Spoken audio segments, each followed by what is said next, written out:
got a guy. I got a guy, and he's a dude. All right, here we go. This is it.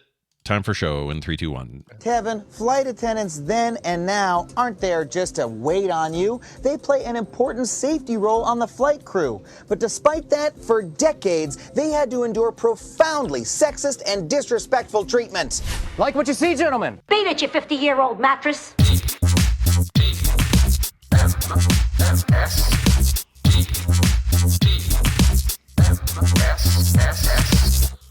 The morning stream. They wouldn't give us any more fish.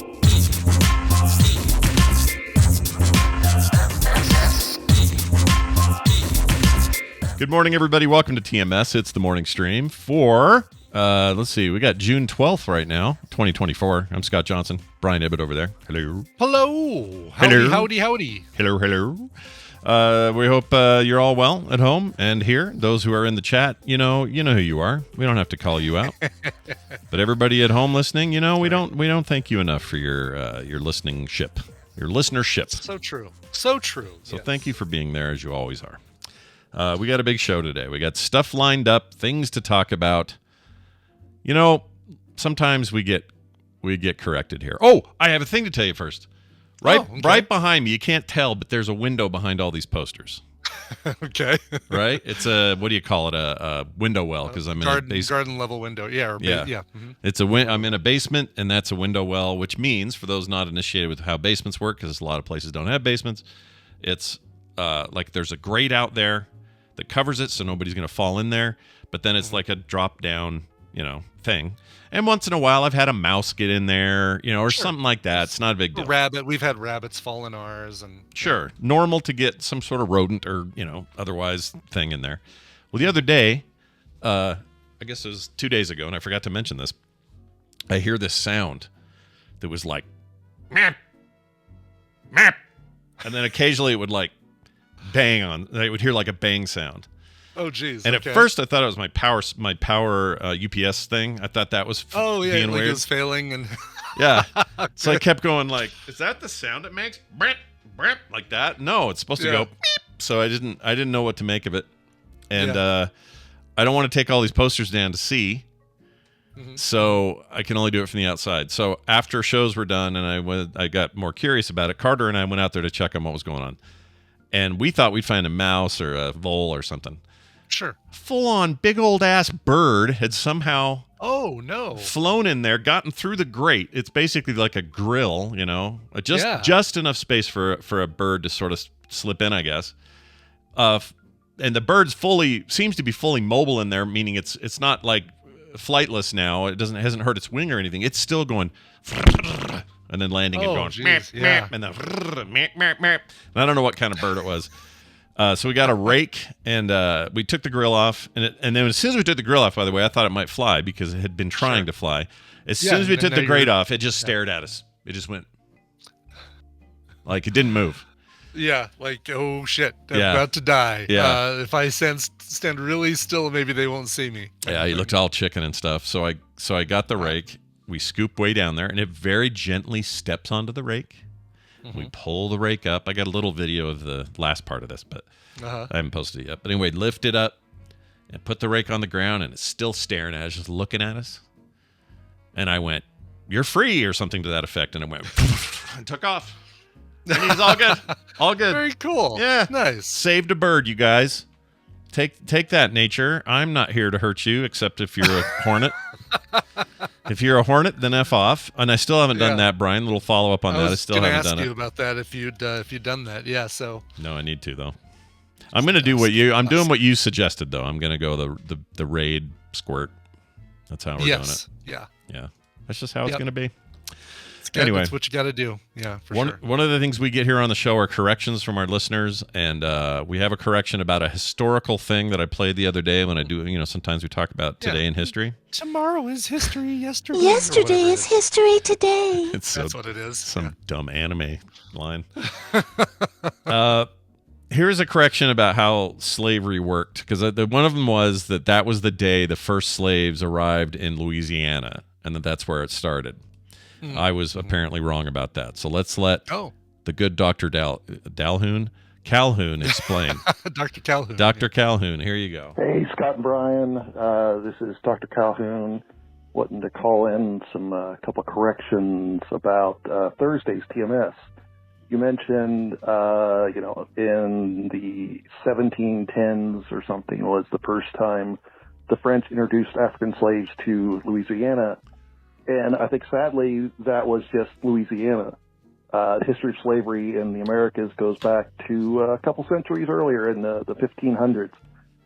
And then you mentioned weddings and why you can marry somebody, but it takes so much more. But, we have to remember there's a difference between the ceremony and then the legal marriage, the marriage certificate.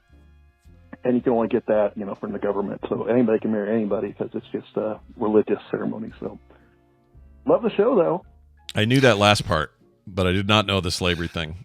Yeah, I mean, it makes sense, right? Because you have to have the witness sign the thing, the two witnesses, and all that sort of thing, and that they've got to get a marriage license from the government. So, so I guess really me saying I'm ordained and you're now married doesn't marry two people. It's the piece of paper that everybody signs. Yeah.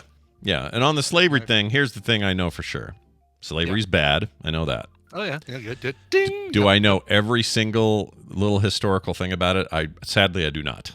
I probably could learn more. I could understand it more. I didn't know we had slavery going back as far as the 1500s. Like, wait a minute.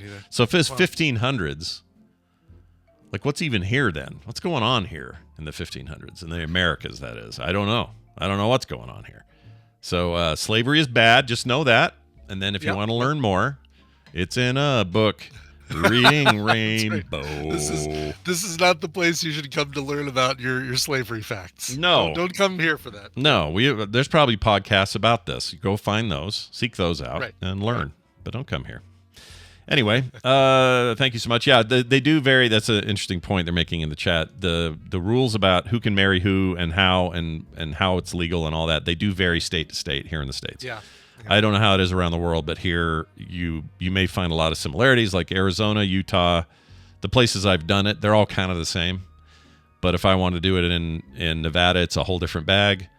If I want to do it in other parts of the eastern part of the country, they're very different. So there's all this different shit you got to do to get married in different places. But here it's just like, I don't know. I guess I was just surprised because when you grow up, you think, oh, marriage, the freaking institution of marriage, and then you get up and go, wait, I can do this I can just say these things and now they're married. Like, it felt weird to me. Yeah.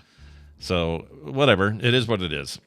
I gotta get off my butt. I mean, I have plenty of time. They're getting married in October, but just in case I need to jump through any hoops, better get off my butt and get ordained. Who is it again? Remind me. It is my niece, Maddie. Oh, nice. And I say niece in quotes because she's really my cousin.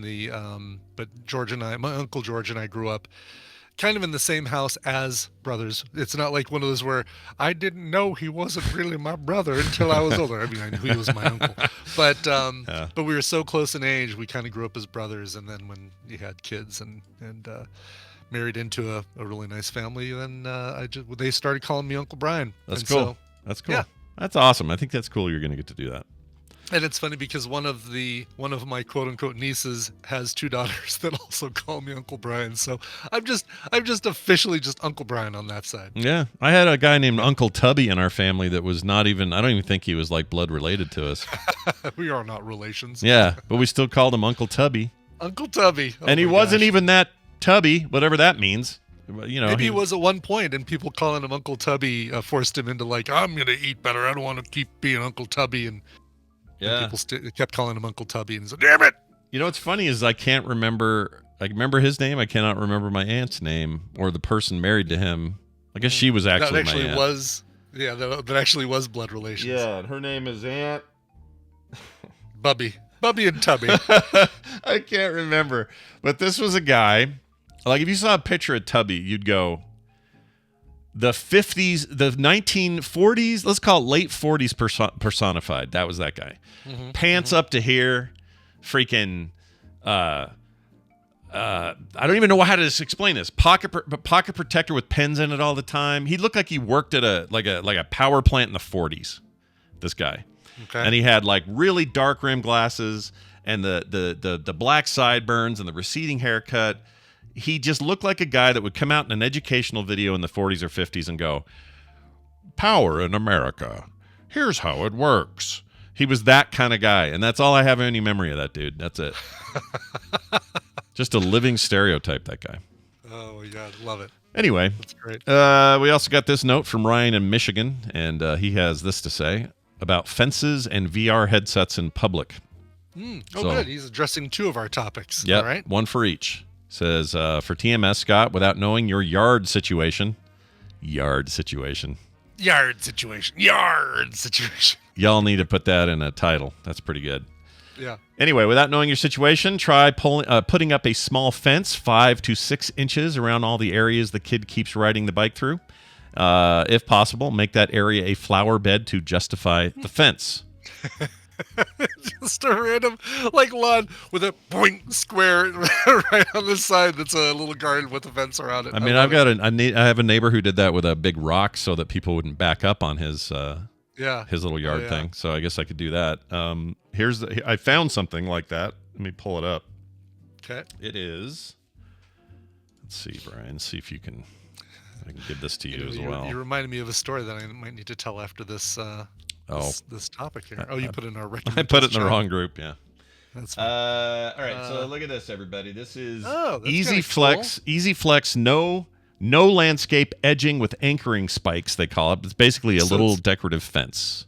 It's a fence that you just put in with spikes. That is a little fence. You might actually be giving him a fun obstacle to try to jump over. Yeah, that's my problem. Is I don't know how. I mean, what do they say here? 4.5 inches is all. It's not very tall. Yeah.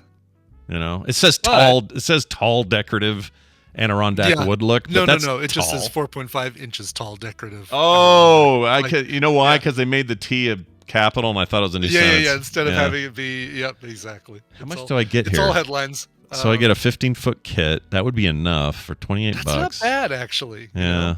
What does Kim say about all of this? I sent this to her, and she said interesting, and then we haven't talked about it since. So I don't know. But she's also against the. She needs this to stop. Okay. She's more mad than me. It sounds like she might even be more mad about it than you. Oh hell yeah, she is not happy. More so than I'm usually like, your kids. I think I did this when I was his age. Like, I'm not that big a deal to me. But she's like, I take care of that lawn. I don't want that kid back there. So can we? Maybe we 2 birds, 1 stone. This. Can you attach a string to the grass with like a little tiny grappling hook, and then attach the other end of the string to the wasp nest? And as the kid rides through the lawn, his bike hooks the wasp nest, pulls it off the eaves there, and he rides it down the street. Like getting rid of a tooth, Yeah, exactly. Perfect. Yeah, right. I like that. If you've learned nothing from Ben's tooth removal process, then this is a great way to do it. And one time would teach the kid the lesson with a wasp nest. Well, it would have to, because you don't have any backup nests. Yeah. But those wasps would be picked. The problem is they are back and around the other side of the house, so it's not close enough. That's the problem. Okay. Yeah, that's the whole problem. This one works. Yeah. There's no issues with doing this to a kid. It's all fine. It's really just location. Sure.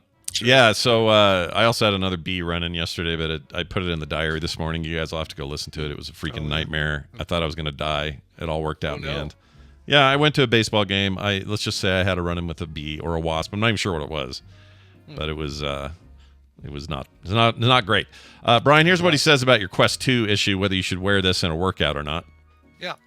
Brian, I have a Quest 2, and I use it every morning to work out on my, and my battery only lasts about, battery? What am I trying to say? Literally battery. My battery only lasts about an hour and a half. If you plan on wearing it longer, then you may want to pick up a backup. It increases the weight, but I can barely notice on mine, says Ryan from Michigan. That is a good point. But that's a cool way to do that's a cool way to time your workout though, right? That's true. Actually, once I run out of battery, I run out of bike. Yeah. That'd be perfect. Yeah, I need to I'm still considering this picking up because right now it's just the stock foam face insert, and if I'm doing this, I'm getting the faux leather padding cover because gross. Yeah. I want something I could just wipe off with a towel if if it gets all swampy inside that thing when no air getting in and out of it. I think it was cheap too. I got one for my Quest 2 for like $30. They're not bad. Yeah. Those things are great. Get some that are like battery powered fans on them or something if you need it. But, yeah, and I think that one actually included the lock-in counterweight thing. I'll see what I got and send you a link because that thing is freaking awesome and it doesn't get sweaty. Cool. And you can wipe it all down and all that. And the one that comes with it, I mean, listen, Meta, you're working hard on the VR world. I get it.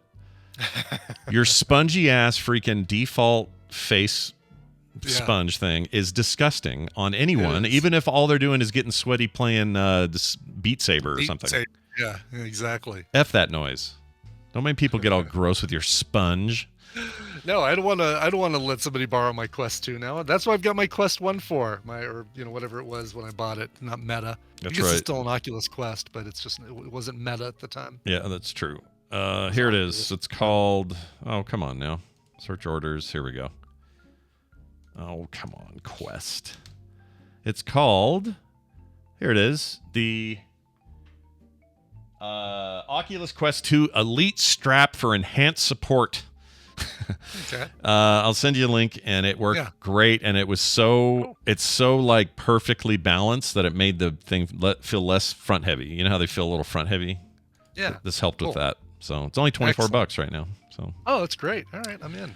Check it out. So I mentioned, when you mentioned that thing was that anime Yesterday's News Today or History Today. It reminded me that on Monday I did a little bit of rideshare driving and picked up somebody who was who had shoot, I'm completely blanking on the term. They're deaf, but what do you say? They have hearing issues. Hearing loss. Hearing loss, or I think they were completely deaf. Okay. They can't hear at all. They're deaf. Exactly. Hearing impaired. My God, the word impaired I could not remember. There it is. Got hearing impaired. And picked them up at the Chores plant in Golden, and then drove them all like a 35-minute ride up to North Glen, which is a long way. 35 minutes for a ride like that. And he gestures and speaks a little bit to let me know that he can't hear, and so I show him the phone and say, "Is this the address I'm taking you to?" And he's like, gives me the thumbs up. So he gets in the car, we go, and he immediately starts listening to, like, watching a YouTube thing of an anime cartoon. I could tell because of the vocals, and he's got it super loud, cranked up, like. Oh, and I guess he doesn't know it's turned up then. And he doesn't know it's turned up, or he's not fully impaired. Like, he might be able to hear a little bit. Sure, could be. But then I notice about 20 minutes into the ride, I hear this breathing, and it's like, oh, he is falling asleep. He is asleep in the back. Like, his anime is still loud, and he is zonked out. And I'm like, wow, all right, so what do I do when I get to his destination if he's still asleep? I mean, I have to... The only thing I can reach from turning around from the front seat is his leg. Yeah. And that feels a little weird to, like, tap him on the leg, but... I mean, if you can't reach any other part of him, what else are you going to do? You got to do something. I can't tap him on the shoulder or anything like that. Do I find a speed bump, or do I stop short really quick or something to, like, jolt him awake? Oh man, this is the thing they don't prepare. They don't prepare you for. They don't train you for this. They don't tell you what to do in Lyft School for that sort of thing. No. But fortunately, just as we were turning onto his block, I hear that noise, people they make when they're just waking up. Yeah. And he gets out of the car, and I do because I learned this is thank you. It is. Yeah. And I do that and send him on his way. But here's my impression of what you did to wake him up. Yeah, that was it. That would work for me, but I also don't want to alert the neighbors. Hey, everybody! Yeah. Bradley's coming home right now. Wow, that's cool. Could he read lips? Do you know? Oh, I don't know. Because I never mouthed anything to him. I just, once I knew he was hearing impaired, I basically just showed him the phone and like did raise the eyebrows, like, "This is where I'm taking you," and he's like, "Yep." I think and then he gave me a thumbs up, and all of a sudden fireworks appeared. Oh wow, that's crazy how that works. Yeah, I think lip reading is cool. I've always admired it. Like, yes, I don't love that people who are hearing impaired have to use it. Like, I wish there was a, I wish they didn't have to, but when they do, it's like, how are you doing that? Yeah. Like with all the different ways people talk and the way their mouths move, and you know what they're saying. That's crazy. That's so cool. Somebody had told me Monica's saying hearing impaired is not the correct term. What is it then? Well, tell me what the correct term is, Monica. I mean, everyone knows what we mean. Yeah. So unless it's not like rude to say hearing impaired, is it? You never know anymore. You gotta, these words mean stuff, and you gotta be careful. Hard of hearing? Hard of hearing? Really? No, because my grandpa was hard of hearing, but he could still hear stuff. Right? Yeah. That's old term. That's old people going, I'm a little hard of hearing, speak up. It's like that, right? See, I thought, and I said deaf at the beginning, and I thought deaf is probably less preferred these days than hearing impaired. Well, my daughter's friend goes, hearing impaired. Thank you, Tally. My daughter has a friend who's fully deaf, and they say deaf. So I don't know if they speak for everybody or not, but I don't think it's one of those terms that's been demonized or anything, as far as I know. Yeah. I think mute isn't cool, probably. No, but what do you say? So if somebody isn't, because of their hard of hearingness, what do you say if they don't speak? You don't say mute, but what do you say? You say verbally? Nonverbal. Hard of verbal? Probably nonverbal, like when you got an autistic kid who can't speak. Yeah, those nonverbal. That makes sense. Yeah, that's good. That sort of thing. I just think of that dude in Superman 2. What was his name? Oh, Non. Yeah. Here, take the cellophane S off my chest, Non, and you'll fall back into the negative zone that I keep here in the side of my fortress of solitude. Yep, those guys. By the way, I think we're all kind of getting trained on how to read lips better, thanks to GIFs. Oh yeah, because you'll see the words underneath the GIF. Mm-hmm. Like you'll see Liz Lemon say, "I want to go to there," and you'll read her lips and say, "Oh, that is exactly what she's saying." And we're all being trained by social media. Yeah, but when you go to that YouTube channel that does bad lip reading, how do you not see that when you're watching people talking? Oh, no, you can't you're hear? Right. Now you got me. See, I don't know how I do. I think I would. If I was to learn how to do this, I would. Well, there's another Seinfeld episode where Kramer thinks he can read lips. Oh yeah, and he's got Marley Matlin. He's looking through binoculars. Oh no, that's right. It's yeah. Yeah, she's at a party. Marley Matlin and other people are on the other side of the room, and he's interpreting, and it's nothing like what they're saying. That would be me. I'd be like, I think he just said he wants to eat a car or something like that. Right. And I would be wrong, dude. Oh god. Well, anyway, it's a power I respect. There we go. Yes. Let's move on. Thank you, Ryan, from Michigan, by the way. He sent that as an email that went to themorningstream@gmail.com, and Dr. Calhoun called us on our voicemail line, 801-471-0462. You're encouraged to use that anytime for either voicemails or texts. It's now time to play a game. We're going to bring Dunaway in to play it, plus a listener. If I can find his name. Oh, shit. It's here somewhere. I'll find it, you guys. Don't you worry. Brian seems distracted, so he's good. All right, here we go. I'm answering your question about DJ Stengel asked if we have the exact same glasses. And I guess instead of typing my response, I can say, nonetheless, Scott bought his off a rotating rack at Walgreens. Nope. Got mine on Amazon. They're cheap, though. It's like $6. His are like gunners for light blockage. Mine are for... These are fake. Reading up close. No prescription on these. Magnification on yours. Yeah.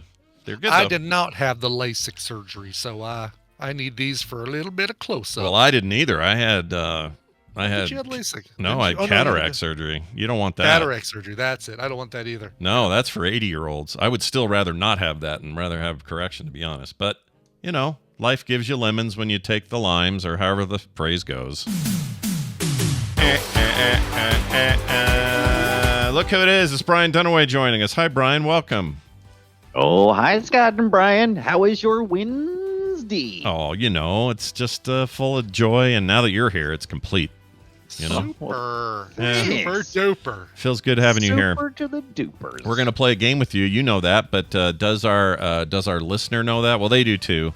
I'm pulling them in now. I hope so too. It's Free Monster.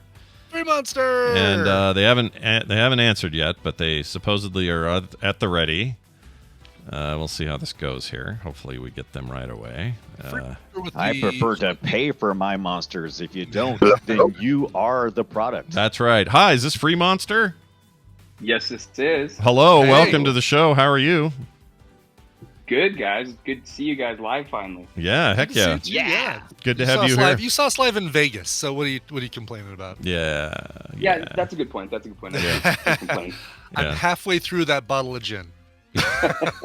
Wow. And it is delicious. I'll bet. That alcohol problem. Do you keep that? Do you keep it handy, like at your desk, in case you need a swig? No.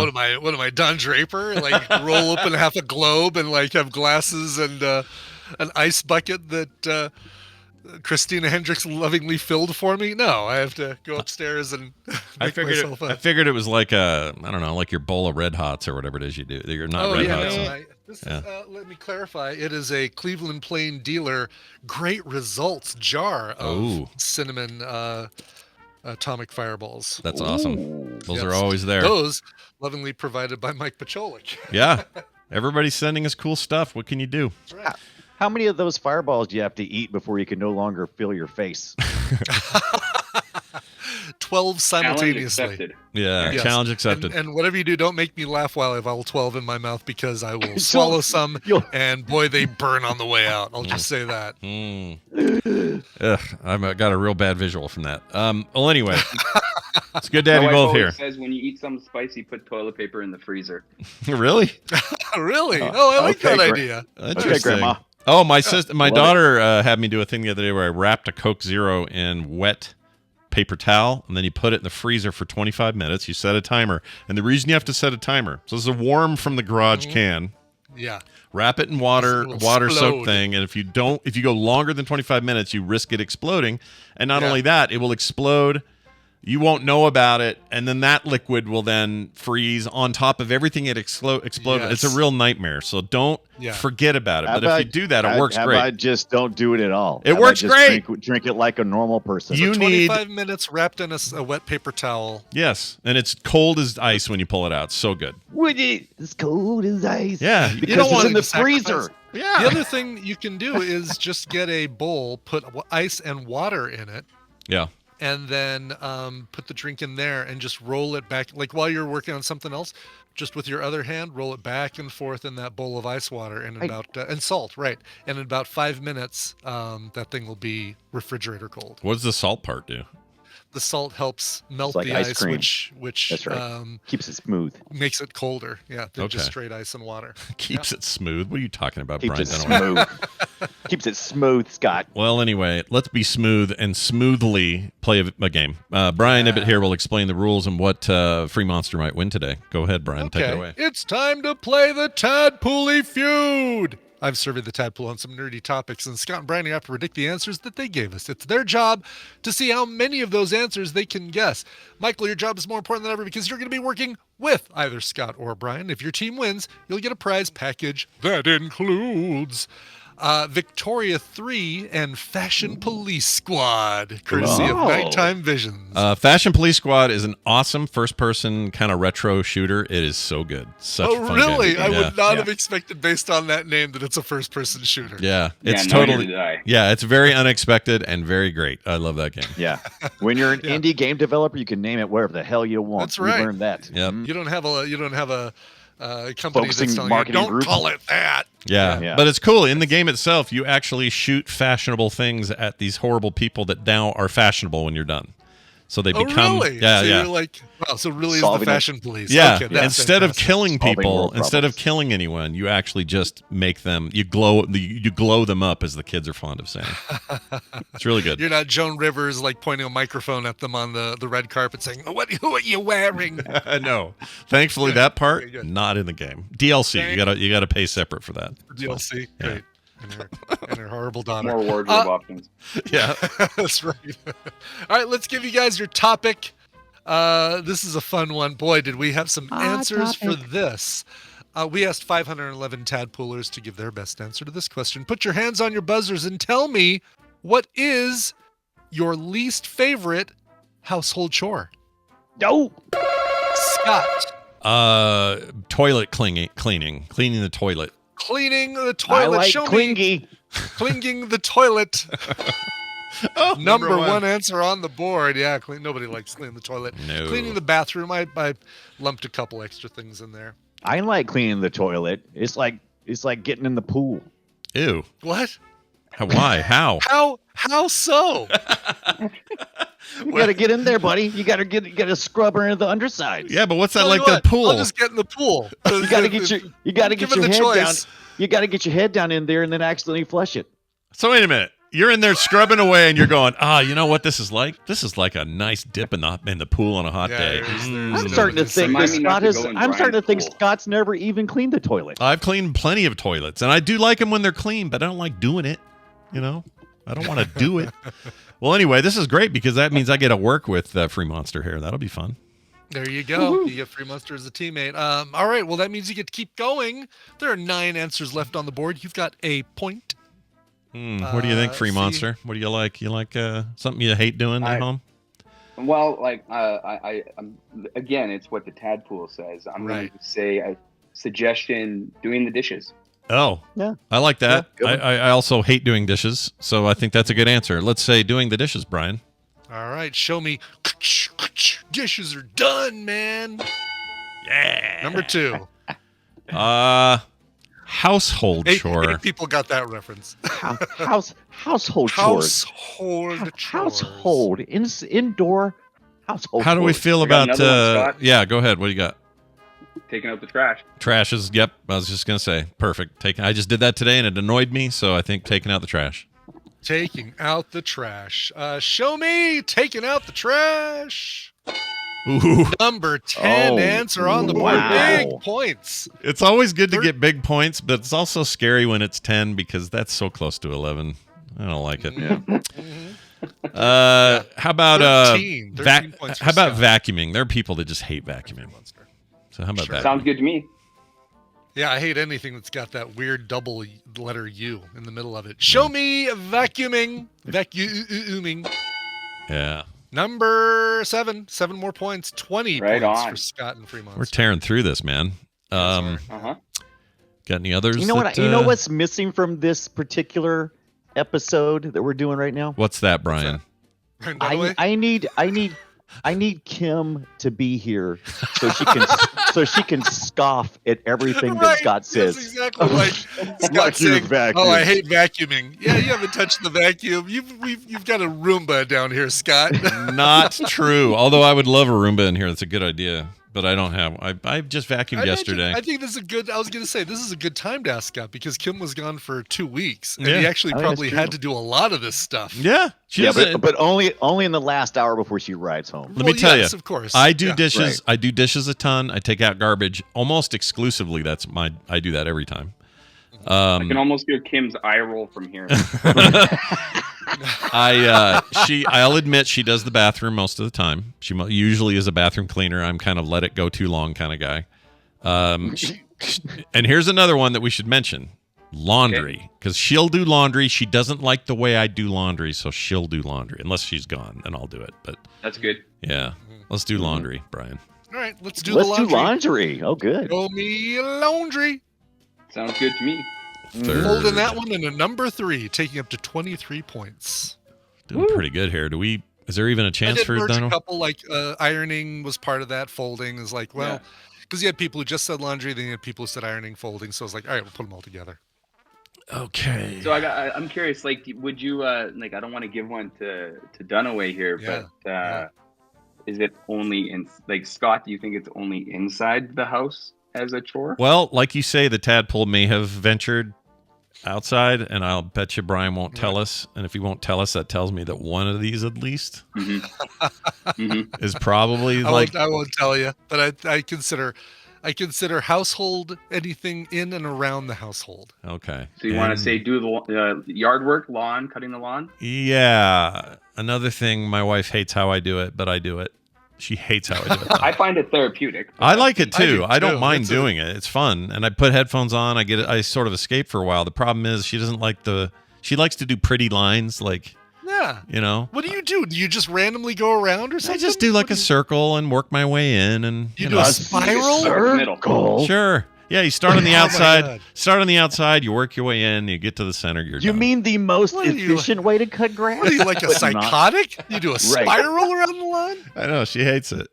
Oh my gosh. You and her would have a lot to talk about at this dinner. You got to do the 45-degree angle and then do the other 45-degree angle so it looks like a baseball field. Oh my gosh. You want to cut the grass twice? She would agree with you. She would totally agree with you. That's why she doesn't like it when I do it. But yeah, let's say that. Let's say mowing and mowing accessories. I think if you live in an HOA, there's the difference between how you want to mow the lawn and how you're supposed to mow the lawn. Show me mowing the lawn. Yeah, good Number one. 8, I think, with 31 points, that kind of makes you mathematically impossible to beat.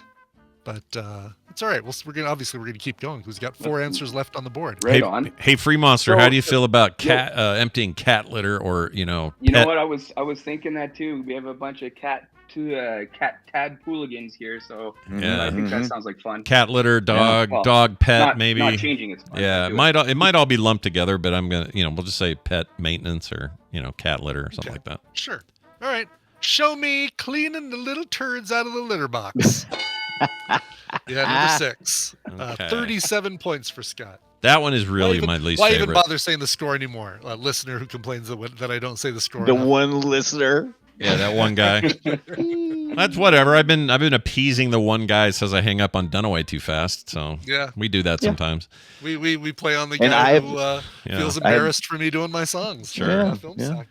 How about I've been a beneficiary of a couple of those. You have. That's true. You have. What about? Oh, sorry. I was gonna say like washing the floors or something like that. Oh yeah, like mopping. Floor mopping. Yeah, it's the sister to the vacuuming. We'll say floor mopping, Brian. Show me get a mop. Wow, we Number are 5. Will this be, if we do this, will this be our first?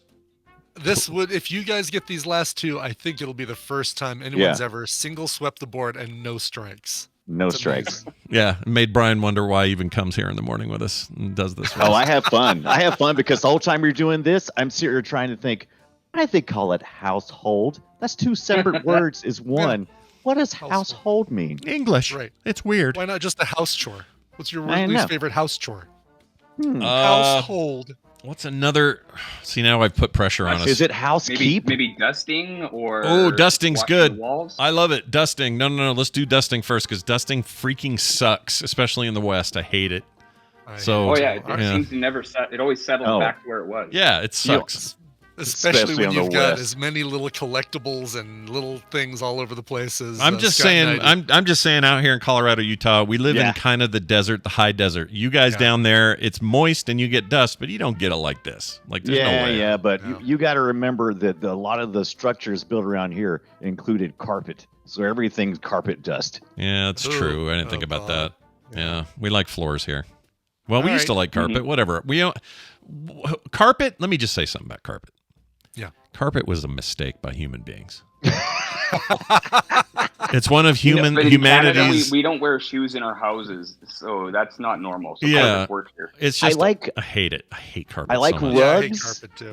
I like rugs. I don't like carpets, and I want to murder anyone who puts carpet in their bathroom or the kitchen. Yeah, bathroom carpet. Yeah. The people that put bathroom carpet up to the edge of their toilet, but then buy another rug so that any kind of pee scrapings will go there. What are we even doing? How do you pee? Dripplings, I should say. Dripplings. Okay. Just all of 2 feet back from the urinal. Yeah, and I whittle it like a piece of wood. Anyway, go ahead. What did we say? What was our this episode? Dusting. Scraping. Dusting. Absolutely locked in. Let's do dusting. Dusting. Show me dusting. Yeah. Oh my God! You made 4. us wait for that one. Thank you, Ibbot. 46 points to 0.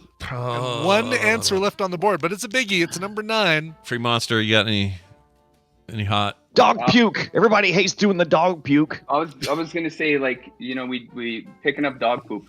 Oh man. It sounds like a '90s grunge band dance. Picking up Picking dog up dog poop. poop. Gotta pick it up and then shake it off a little bit. That's right. Or like washing the walls or baseboards or something. Oh, that's like good. That. Ooh, cleaning the mirrors and the windows. Ooh, that's a good one. Oh, cleaning windows is a sucky one. Oh, I'm torn. I feel privileged to do this one because it doesn't matter. We want the winner to win, and whether you get it right or not. Yeah. So what do we like out of all that? You guys all said pet clean. So you said dog poop. What was the other one? Yeah, windows. Window Washing cleaning. walls or baseboards. I'll go. I mean, I'm down with whatever. Let's go with three monsters. Let's say baseboards and walls, or whatever that is. Yeah. Show me cleaning the baseboards. Damn it! You fools! It's all right. Shoot, you can still sleep. It depends on what Brian Dunaway gets here, but I was hoping to go a non-X sweep. Yeah, that would have been a great strike-free. thing. Right, That would have been cool. Yeah. I think I should get the opportunity to make all 3 strikes at this point. I think that should be the rule. If you get down to the last one. One right after. Oh, I can see what you're saying. Yeah. Okay. Yeah. Since I didn't get to play the whole game. Yeah, right. You should get 3 guesses right here. I should get 3. And a chance to get all 3 strikes. I love it. I'm going to say washing the windows because apparently everybody hates it so much, they never do. Good answer. Good answer. Yeah. Yeah, Remember all those things that say, I don't do windows? Yeah. Right. Commercials in the 80s. All right. Show me. I only do Mac OS. I don't do Windows. Oh! Windows. What number From the was windows to the DOS. Let's see. That was number 18, looks like. How do we feel about gutter cleaning? Or not gutter cleaning. Sounds good. That's a good one. That's a really good option. Yeah, or I'm torn between that and bed making, which we could go back to if we buzz on this. Like Kim was out of town for 2 weeks, and during that 2 weeks, I made the bed once, and the day I made it was the day she came home. So that she was, she could come home to a nice clean room. But yeah, I don't know. I'm torn on that. Okay. I'll let you know what? Gutters or dog poop? Gutters or dog poop? Let's do gutters then. Gutters. Okay. I do hate doing gutters. I hate it. Ugh. Show me gutters. Damn it. I'm kind of amazed that gutters. Oh, there we go. One person said gutters, so tied for 21st place. I think that's one of the problem with gutters is no one thinks to do them until it's too late, and then it's a problem. Until water is spilling over the side all over the place. Yeah, I put up gutter guards about 5 or 6 years ago, so I got tired of that crap. Is it the mesh on top, or is it the fancy metal water slide that the water goes in and everything else slides off the side? Just a little mesh. It works pretty good. I haven't had to do it in a couple of years. I get it every once in a while and go, "Are you sure?" It's like, "Yeah, I'm good." I'm like, "All right, let's keep moving." All right. Hey, Scott. Yeah. Oh, never mind. Sorry, it's Brian's. Yeah, it's Brian's turn. You can tell him anyway. Tell him. What do you want? I was thinking, somebody mentioned, I wonder if it would fall under it. Washing the dishes, is it the same as emptying the dishwasher? Oh, right. I'll tell you that I did any dishwasher stuff. I did combine, washing dishes, emptying the dishwasher. Same as how laundry, folding, and ironing were a part of that as well. Oh, someone in the chat's got a good one about snow removal. Dunaway, you don't have that down there, but that's a big one. I hate it. We get multiple feet of that a year. Yeah. We get a lot of snow here, and it sucks ass. Yeah. Okay. I'm going to go with my least favorite household chore is taking out the clothes hanger and digging out all the hair out of the sink. Wait a minute. You mean ew. All right. That's fine. I don't care. I think we should go for that one. That sounds awful. Yeah, even totally. if you do it, you always have to take what you find around the house and go, "Look at this." I'm going to get you one of those little plastic things that looks like a zip tie or a big you can use those. Zip pull, because that actually those does the work. Those are actually they really are. They're great. However, it's never where you last left it. It's always gone. Oh, you don't just keep it in the closest cabinet in the bathroom. Where tub? do I keep it? Yes. Yeah. Where does it get put at? I don't know. Enough. All right. Yeah.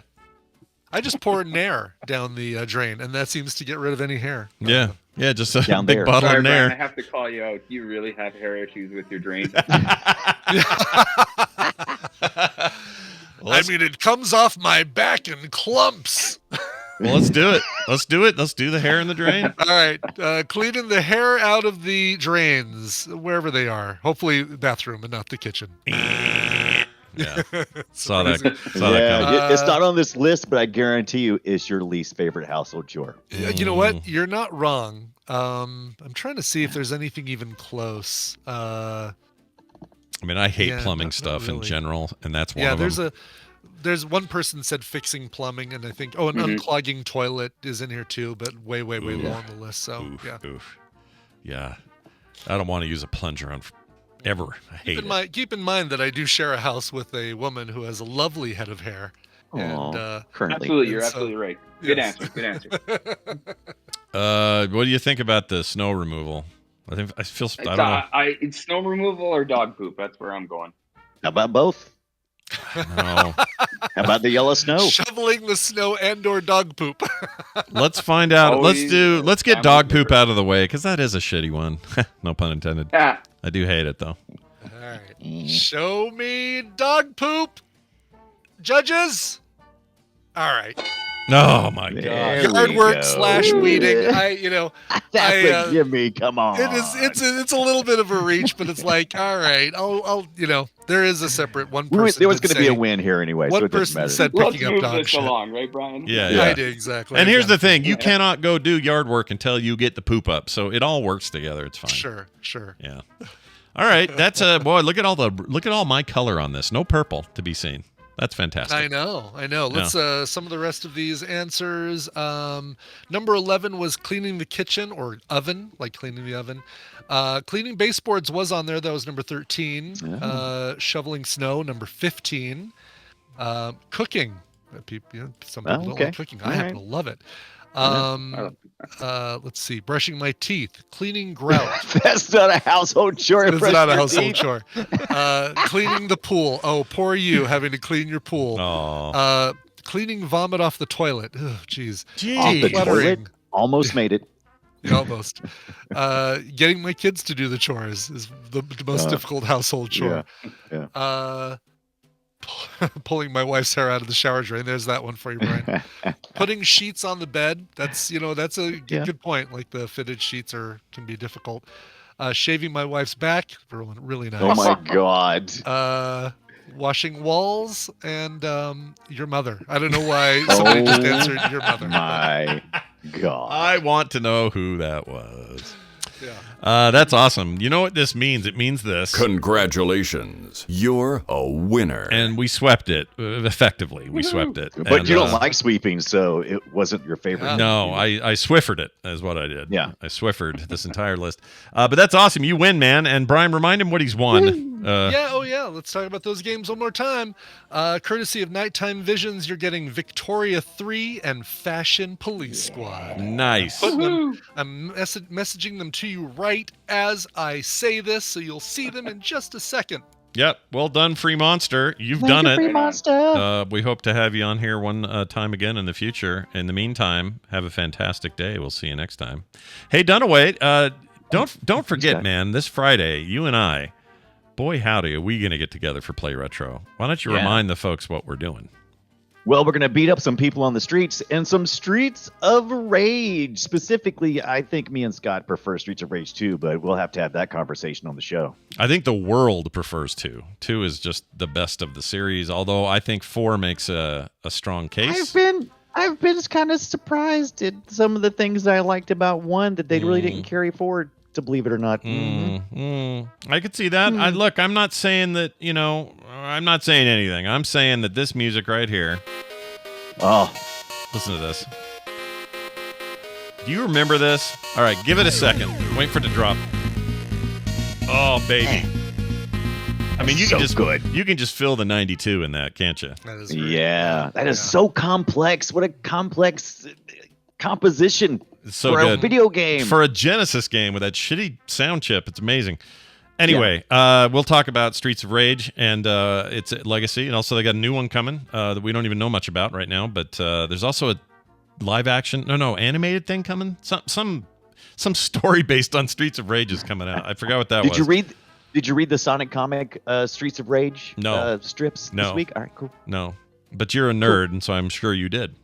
Yeah, well, you know. We'll also I like give you to do some my research. We'll give you some early impressions on the Amernick SP as well, which I got one from Brian Dunaway actually forwarded it to me, and there's a whole story behind that. So tune in Friday, 1:30 Mountain Time to find out more. Dunaway, thanks for being with us today. Oh, thank you guys. I enjoyed it. See you soon. Thank you. Oh, bye. Bye. See? Didn't cut him off at all.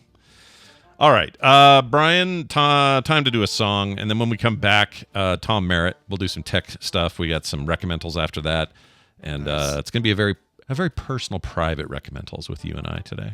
Yes, just the two of us. We can make it if we try. So we're going to do that.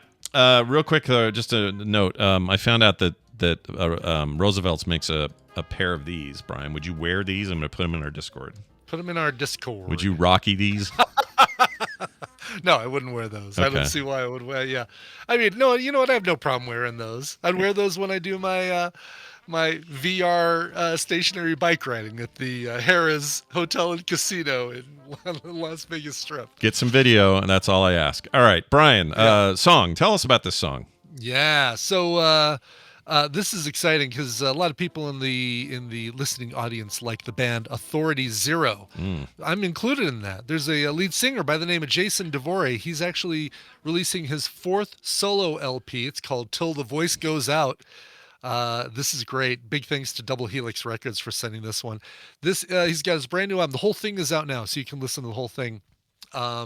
This is the first single from the album. It's called Turn It Off. It also features the Ataris. Who else does it feature in this thing? Deer in the Headlights and the Format. No, I take that back. That's who he's worked with before. It's the Ataris and Mercy Music are featured on this track. I was hoping it was the ColecoVisions and the Intellivisions and the Ataris. all the old consoles. I was really hoping. Right. Right. What was the 3D? The Jaguars. Oh, the Jaguar. The Jaguars. All right. Here is Jason DeVore and Turn It Off.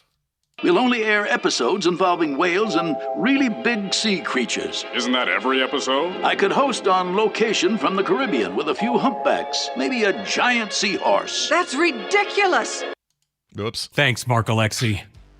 Shit, that's quiet. Hold on.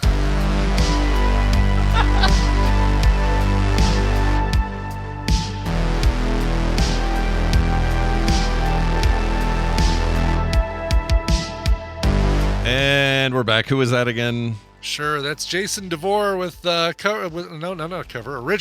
called Turn It Off. That's from his brand new album called Till the Voice Goes Out. Thanks, Mark Alexi. You're welcome. You're welcome. You know what? When Tim Cook resigns or whatever he does, retires. Can we please put Federighi in charge? Just let him do it all.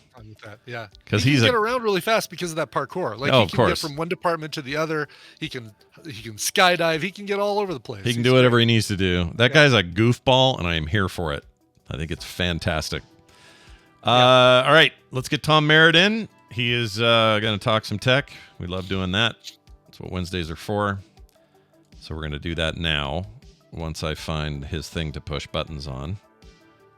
Here we go. We want Tom. Thomas Merritt joining us. His mom called him Thomas. I don't know why I'm doing that. He is joining us as he does each Wednesday. I don't think she even called me Thomas. Oh, really? Never a Thomas, always a Tom. No, unless I was in trouble. Yeah. Well, I'm trying to think. Thomas. I guess my Thomas Andrew Merritt. Get in. I was going to ask you what your middle name was. It's Andrew, huh?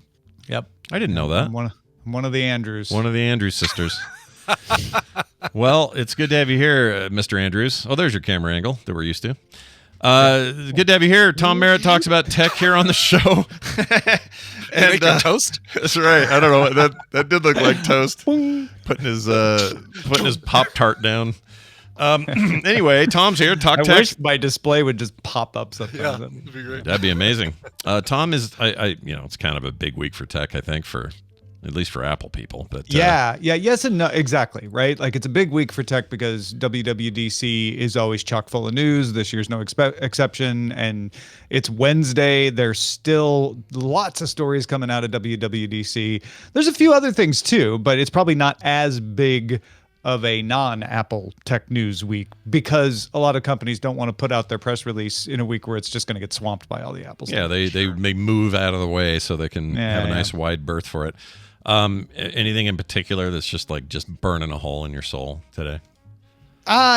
We talked yesterday about some of the follow-ups from WWDC, and I think the one that resonated most with folks who watched DTNS yesterday is how Apple Intelligence, Apple's version of large language models, works. I think there's a lot of misunderstanding about that. So if you don't mind, I know a lot of folks already heard this on DTNS, but I'll just repeat it. No, that'd be good.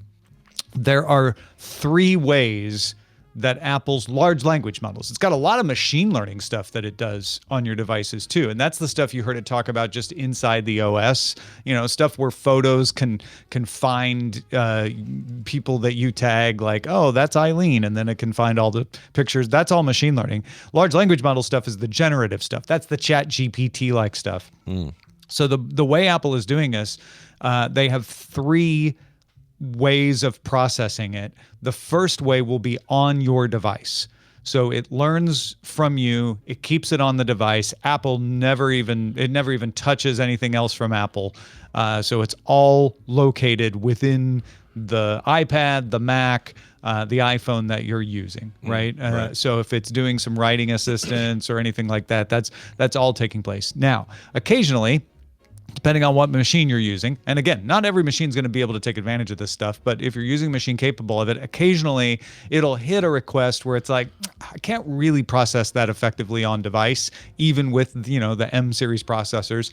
So that's where it will send it to the private cloud compute.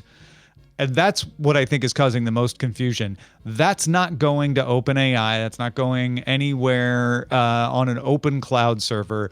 It's actually going to an Apple data center, to an Apple server running Apple Silicon. So it's not NVIDIA or anything like that. And it is using Swift security to only send the portion of the data necessary to process the request. It is encrypted end to end. And then it processes and sends back an answer to your machine over the internet.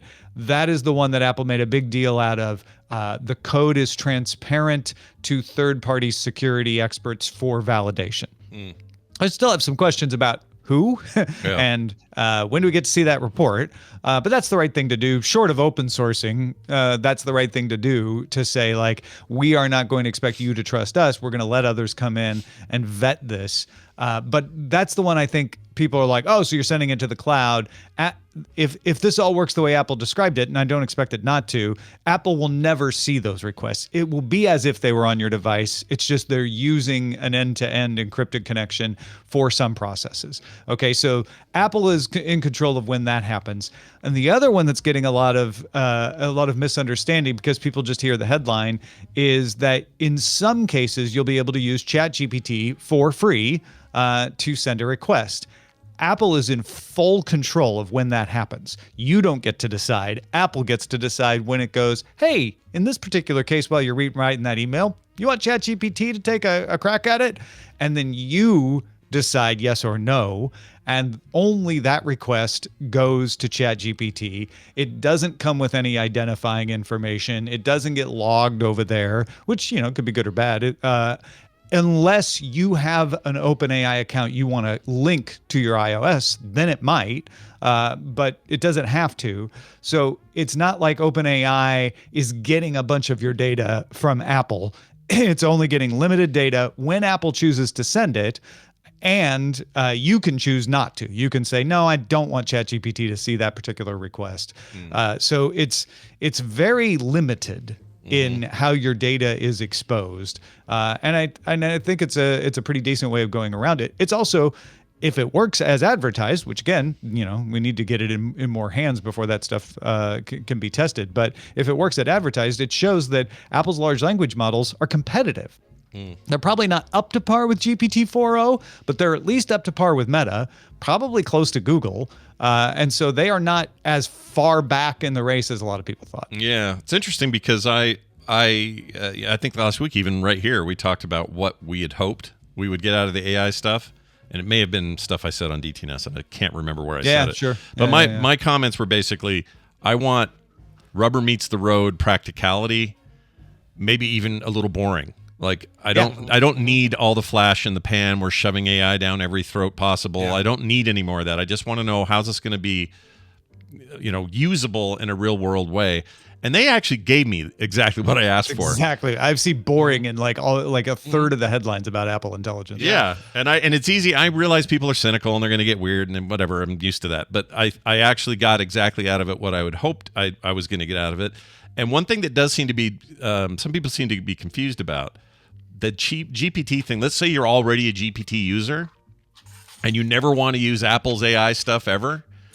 You can still do that. In fact, you can do them both. Like if you're let's say you're signed up to GPT-4 and you're using the GPT app, you're already doing that. That's a cloud-based AI thing anyway. You just keep doing that. Like none of this changes for you. So there's some confusion about, well, if GPT's on there now, can I even use it outside of it? It's like, I don't know where you guys are getting these ideas. Yeah. Because it was it's like they want more out of it, and it was more boring than people think. It's just kind of like, here's the practical stuff. Go ahead and use it or not. Right. And GPT, that is the important part. And I get why people are like, well, if GPT's on there, it's going to be looking at things. Like, I get why you might think that. GPT-4 is not on there. And Apple is in control of when you can even be asked if you want to send data to ChatGPT, and you can say no every time. Right. We do start to float into the waters of, well, I don't trust Apple's going to telling me the truth about that. In which case, don't use Apple devices. If you're at that level of mistrust of any platform, you shouldn't use it, because all platforms could be lying to you about everything they do.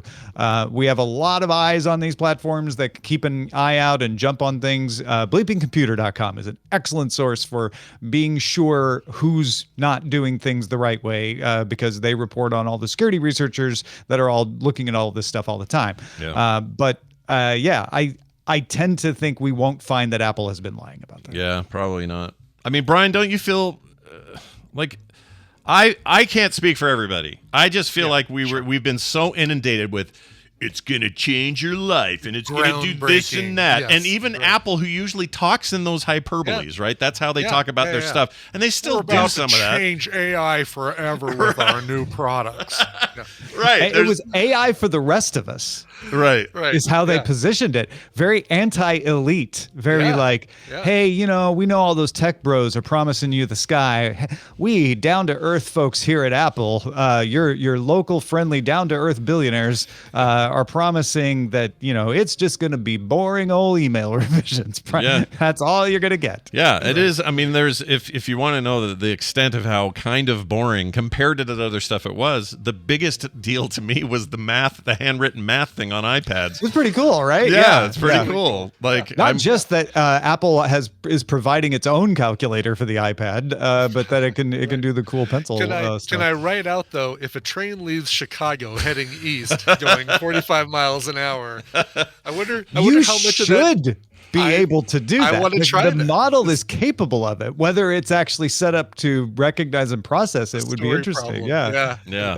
Also, I try for sure. Also, all the fear about the password app being poised to just destroy all other password apps, or at least disrupt that market or whatever. I didn't feel that at all. That just felt like basic stuff to me. There's a whole fandom of catching Apple Sherlocking things. That if you haven't heard that term before, folks, that's when Apple adds a feature to the operating system that eliminates the need for a third-party app. Sherlock search being one of the early examples of that. And so I think people were jumping on the password thing, which I found amusing because, as far as I can tell, maybe I'm wrong about this, the password app thing just makes it easier to access Apple's existing password management functions. Now it kind of has a front end. That's it. Yeah, that's it. Yeah, exactly. It's all the same stuff that was there in Apple Password Management. You may not have known it was there, but it's not any different because it's still only available on Apple devices and in the iCloud app on Windows. Yeah, that's it. So if you truly want cross-platform, well, it's not on Android and it's not on Linux. So it's why I have not used Apple's password management much in the past. I'm like, there are times when I need my password on an Android device or even a Linux machine. And so I need a platform that's going to be everywhere. Right. If I'm logging in my Quest, I need that password, that big, long, messy password to be available. Yeah, exactly. So Apple password doesn't work for me there. There is no divorce for me in 1Password yet. Okay, everybody, I'm going to stick with her. Well, you're a loyal, you're a loyal user for life. Yeah, there, so. I'm a tender lover as well, Brian. Tom. You're an easy lover. That's right.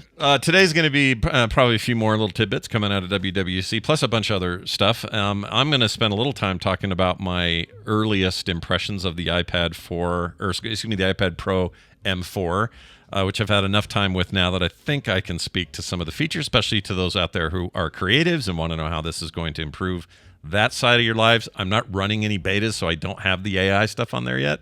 So I can't really speak to that, but I can speak to things like form factor, the micro texture screen, all that kind of stuff, how that will affect artists, that sort of thing. So I'm looking forward to that. Tom, anything else happening today or otherwise you'd like to mention? Yeah, it's free preview week for my tech newsletter. So I have a tech newsletter that comes out every Thursday for free. But if you upgrade to the paid subscription, which I think is like less than 25 cents an issue or something, 30 cents an issue, something like that, you can get it Monday through Friday.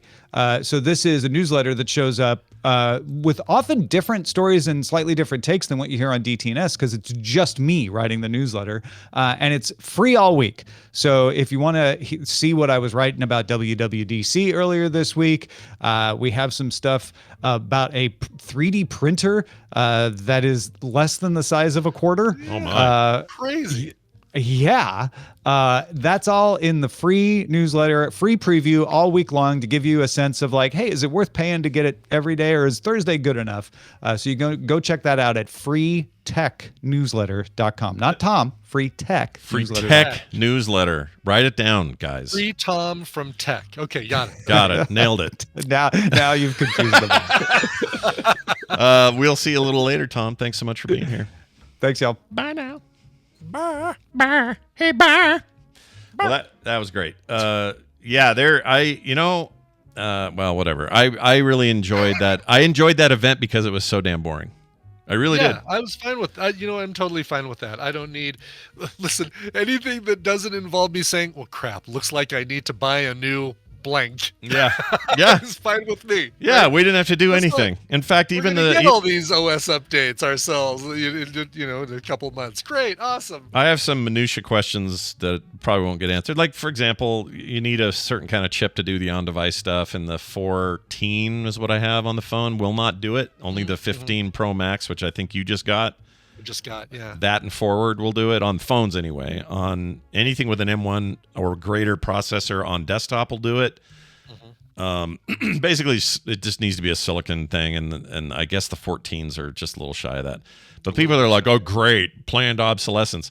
Well, just don't use it yet, or whatever. You'll get a new phone in a couple of years. That's what I also liked about it. None of it made me feel like I got to hurry to do anything. It's just Right. It's like, okay, cool. When I upgrade, that'll be there for me. Terrific. But, yeah. But I'm not losing productivity because I don't have that right now. Yeah. You probably will be able to arrange your icons into columns when this comes out. That's right. And that'll be great. And tint them all to be a weird color. Tint them all. Just the Apple apps, though. And everything else. I think everything gets changed, doesn't it? Really? Yeah. Oh, I thought the example they showed was just the Apple apps. I don't know, man. As a developer, I kind of be ticked off if I wouldn't be, because it's not everybody. Like, I had somebody do this online. They said, "Oh, how are brands they're not gonna like this?" And he showed an example with his screen. He's running the beta, and it had YouTube, Twitch, and everybody else was all this like dark purple tint. Oh, really? Okay, so the YouTube and Twitch ones were as well. Oh yeah, it's everybody. But he was like, "How are they gonna feel about this?" I'm like, "Why would they care? It's your individual phone. This isn't everybody's phone all at once turning purple. Yeah, that's true. This is you deciding to do it, right?" Yeah. So because of that, it's like, who cares? It's like, and plus Android's been doing this for years. Another example of a thing they've been doing for years. So not a big deal. Okay, then you know what? I'm kind of liking that. I'm excited about it. I like the tint. I think it's cool. Yeah. All right. Let's now dive into these here. Well, what do you recommend? Yes, that's right. Time for Recommentals. What are Recommentals, you ask? Well, it's a chance for us to talk about things we've seen on streaming services and that we're going to share here. Now, I have a confession to make before we dive into Brian's clip. I think I know your confession, but go ahead and go ahead and say it anyway. My confession is I don't have a good Recommental today, mostly because of time. I have not had time to watch anything in its completeness. I did have time to watch Godzilla -1. Randy recommended it. You'd seen it in theaters. It's an amazing film, and people should watch it. But we've already done it, so I couldn't do that. I started The Gentleman on Netflix. That will probably get recommended when I'm done, but I'm only 2 episodes in. It's fantastic so far. If you like British gangster stuff or the movie that it's based on, Guy Ritchie's all up in this, directed the first 2 episodes or something. It's really good, but I haven't seen the whole thing. Can't really recommend it yet. I started a thing I thought I could recommend, Ren Fair on HBO. It sucks. Oh, yeah. Avoid it. It's terrible. I hated it. That's a good, like a Blechamental, right? Because we've done those before where it's like a warning, like, I only had time to watch one thing and I ended up thinking it's bad. We'll just call it a Blechamental. Yeah, and for those who are wondering why it's bad, here's why. If you're going to give me a series you call a documentary, then you need to be a documentary, not fake me out, because the first 2/3 of the first episode are good and they're documentary-like, and it's fine.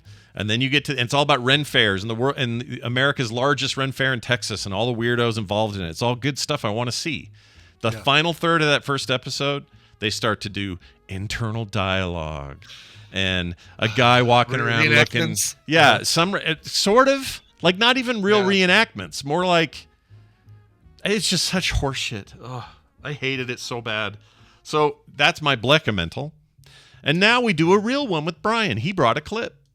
Yes. My gosh. I'm going to make up for all that. That dark stuff that I've been recommending lately, like Ripley, which is still so good. You got to watch Ripley. But it's, it's dark and it's going to upset you maybe, or at least kind of make you feel like you need to watch something fun before bed or that sort of thing. Sure. Boy, I've got the antidote to the poison you just drank, Indiana. This is my gosh. This is why I'm bummed that we don't have Randy and Nicole today. By the way, no, neither of them can make it. Randy's on vacation.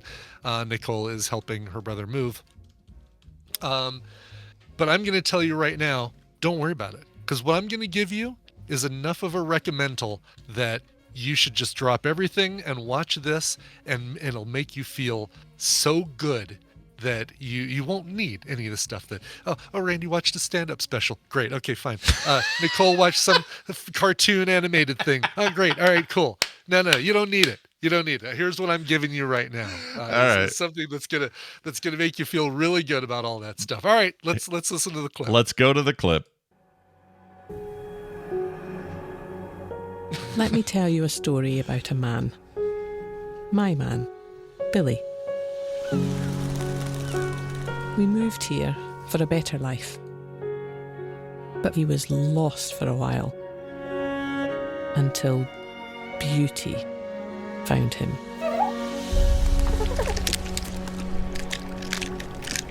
Hello there. What are you doing here? She was just a bag of bones. She was vulnerable and she was alone. Otters are normally so shy here. She must have been desperate.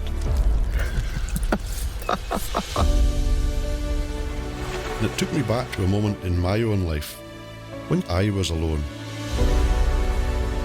Perhaps because Molly had lost her own family, she quickly became part of ours. Molly, come on. I don't know if I'm doing the right thing, but I'm all she's got. I have no idea. I love these accents, though, these Scottish people. That's so this is a story about a man named Billy and his wife Susan, who live in Shetland, the Scottish islands of Shetland, as they describe the last outpost before you get to the Arctic. And a little creature named Molly. Molly is a sea otter, a wild otter that washed up on shore and needed his help. Desperate need of what Billy was able to provide. And Billy takes this otter in, and not only nurses it back to health, but takes care of it, but also kind of prepares it for the wild. And oh my God, you remember how you felt through most of My Octopus Teacher? Was it My Octopus Teacher? No, what was it? I'm embarrassed to say I still haven't seen that. I need to. Oh. I've been wanting to. It's on Netflix still. It's like a Netflix original. I still haven't watched it. Yeah. So that's good. And that's that, but there's a little bit of a sad part to that. I'm telling you right now, no sadness. What's this? We should shitoutaluck.com this. What's it called? We should shit like the movie is called Billy and Molly, an Otter Love Story. There and you it go. is streaming on Hulu and on Disney Plus. Yeah. I think you can even stream it on YouTube, but it's National Geographic. So if you don't have any of that stuff, you can sign up for a free National Geographic streaming subscription and get it there as well. This is heartwarming and sweet, and you'll never get sick of listening to these people's accents. And you watch this guy, and Tina says, Brian, he's a lot like you and those damn birds and the damn squirrels, because have I told you the latest with those damn birds and those damn squirrels? No, what's going on now? Okay, let's caught I've got up. the bird feeder going. Yeah.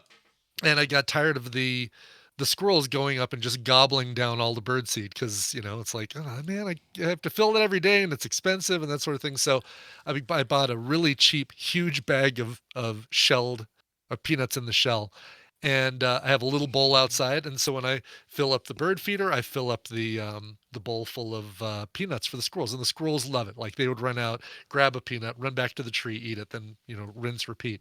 Well, now magpies have discovered the peanuts, and they fly in, they pick through all the peanuts and find a cracked one, and then they fly off with that, and then they come back and take a non-cracked one until all the peanuts are gone, and so the squirrels are back to eating off the bird feeder. And it's like, whatever, I'm fine with it, just eat. It's, as long as you're eating, I'm fine with that. Freaking magpies, man. They will do what you want them not to do. That's what they do. Exactly. Yes. And you're supposed to, I think 2 is lucky, or 3, I can't remember. The magpies had some sort of number system of what's good and bad with magpies.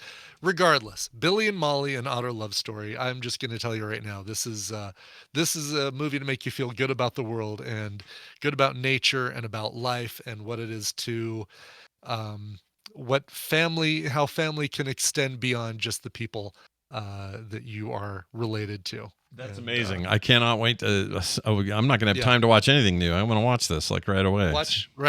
Grab your family, watch it with your family. Randy, Sam, watch it with Will. Nicole, watch it with Mateo and Eva. I mean, just watch this thing. Carter's gonna bring home an otter, by the way, as soon as she watches this. Is she gonna I love making her watch stuff that makes her get all upset and tired. This will make her weepy, even though there's no sad parts. There's happy cry spots, and maybe there's a little tiny spot, but this is great. All right, I'm in. That sounds fantastic. Again, it is up there on quicktms.li, Billy and Molly, an Otter Love Story. You can find that as well as all of our past recommendations.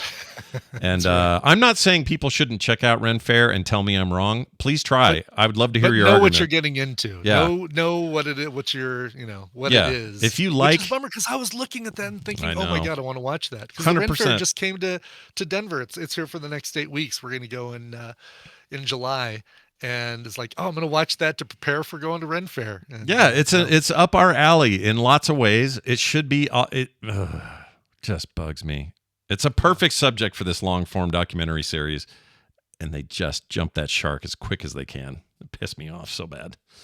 Anyway, but also we found out yesterday that J.K. Grammer's wife is going to try to get a job there, and we wish her the best. I know. It's the funniest damn timing. Yeah. Yeah. Good luck down there. All right. That is going to do it for today's Recommentals. Again, quicktms.li for all of those. That's going to do it for today's show. Quick note, programming note. I'll be on DTNS, but otherwise there's not a lot going on today. If you want to hear that bee story that I told on the diary, you can go find that at frogpants.com/diary. And tomorrow we'll be here. Wendy will be back. I think we're going to tackle a Jeff Sire email. Oh, gosh. Yeah. I I think that'll be interesting, right? Ooh, Tekken, I'll bring the popcorn. Yeah, you bring the popcorn, I'll bring the bulletproof vest, and together we will enjoy Jeff's. Oh, what's he gonna do? Throw his little holy coins at us? With the holes in it. Oh no! Yeah. Don't throw all your toonies at us. Yeah, all right, your loonies and your toonies. We love Jeff, so it'll be fun to do that. I think that's what's happening. I'll check with Wendy, but anyway, that'll be tomorrow and your usual Thursday stuff. Brian, let's get a song on the rack here. What are we doing? I just love this lonely little sad solo recommental on the quicktms.li page. But you know what? It's fine. It's fine. Watch it's almost you know what? It's almost perfect because the kind of thing it is. Look at it. It kind of is. Yeah, actually, it does. It kind of fits. Yeah, and we're just ending on time today instead of that long. Is true. Yeah, I like it. Yeah, I did pad my talk about that sweet little otter Molly. Aww. Oh my God, so cute! And watching Molly devour some haddock, just is the happiest thing you'll ever hear. All right, Sippy wrote in and said, December of this last year, my mom suffered a stroke, and with heart complications, it led to losing her this last February. Jeez. It was pretty sudden and unexpected. During her services, my dad covered this song on his ukulele. He, in parentheses, says, you must pronounce it correctly, and invited all those in attendance to join us singing one of her most favorite songs. This version of the song now has special extra meaning for me, and I would love for the Tadpole and listeners to join me in hearing and singing in memory of my mother, who would have turned 70 years old on June 12th. That's today. I look forward to the tears that inevitably will come with hearing it and wish I could hear everyone sing along. Aw. No. Very sweet, Sippy. Yeah. And he thinks I'm going to have a hard time pronouncing the performer of this version of Over the Rainbow. The guy's name is Israel Kamakavivaole. And because he's in the Coverville Hall of Fame, I've had to learn how to pronounce Israel Kamakavivaole without screwing it up. Nicely done. Yeah, I still can't do it, so well done. Yeah, Israel. All right, let's get to his version. This version is the shorter one. It's not the one with What a Wonderful World tacked on to the end. This is from his 2001 album Alone in Is World. Here, once again, the name Israel Kamakavivaole and his cover of Judy Garland's Over the Rainbow. This show is part of the Frog Pants Network. Yes. Get more at frogpants.com.